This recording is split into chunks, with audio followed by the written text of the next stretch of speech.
$250,000. We'd have to kill it. Let's go. Calm down. Yes!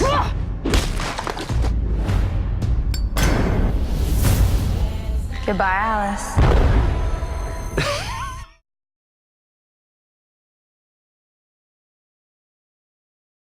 I guess, you know, it's the script really, when I first read it, it really presented itself quite strongly as something I thought was a lot of fun. And it had a particular rhythm, a particular bite. It's kind of like almost like a pop song or a rock song. You know, you could kind of feel the rhythm. So it was really just a matter of having fun with it and getting the cast together and everyone realising that we're all dancing to the same song. So yeah, it was Simon coming on board really kind of gave us a great platform from which to sort of keep moving and you know, everyone was in sync, I think, you know, from that point on. For me it was interesting because I came in at the very beginning. I had limited time, so we had to sort of get my stuff in during a certain period, which meant that we shot the beginning of the film and the climax of the film in the same sort of fortnight. So it was really fun to watch the final film and see all the constituent parts that I did interlaced with everything else, because obviously the film is multi-layered and there's different narratives, and I got to work with everybody, but it was really fun to watch their stories and, you know, see Sully and Teresa and Elise and Luke and Bryan and everything, and it was just it was nice because I kind of had this little brief in and out, and then they got on without me. It was more like me. It was my. I'm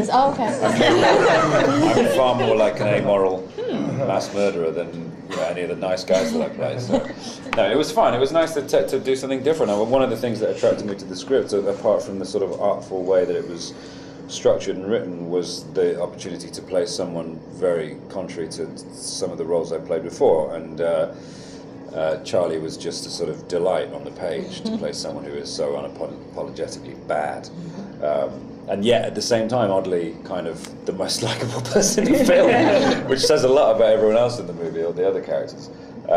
It was a real sort of, I couldn't resist it, you know, and so I had to pack my bag and go to Perth immediately.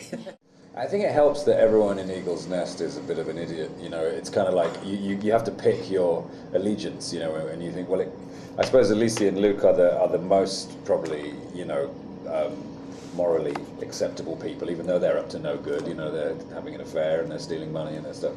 Charlie, as a villain, is kind of, there's a lot of fun about him, you know, his amusement at it all is parallel to the audience's own amusement. You know, the audience come in with Charlie and they get to look at the craziness that's going on in that small town with him and be as bemused and disgusted and sort of maddened by it as he is, which is an interesting sort of angle really for the audience to have their sort of POV be the bad guy really.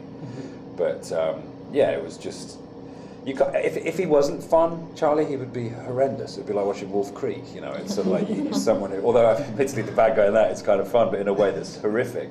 You know, in a film that has this much violence in it, if it was just, you know, sort of lead pipe cruel, it would be really hard to watch. So it has to be heightened and made fun in order to make it a bit more palatable. I love my wife very much. Well, you've got a crazy way of showing it.